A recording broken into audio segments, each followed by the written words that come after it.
बच्चा सबको आगे कर दीजिए ना, बच्चा लोग आगे कर।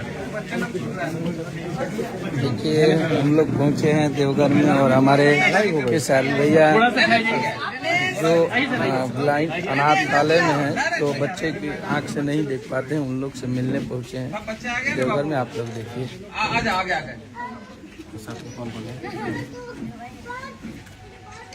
चलिए आप लोग ख्याल रखिए और जरूर बताइए, हम करेंगे। ये बच्चे हैं जो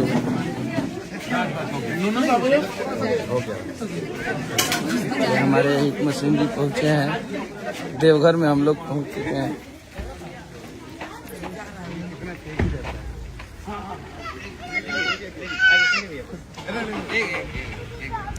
ये वो बच्चे हैं जो देख नहीं पाते हैं, उनके मदद के लिए हम लोग देवघर में पहुंचे हैं और ये हमारे हिकमत सिंह जी का है।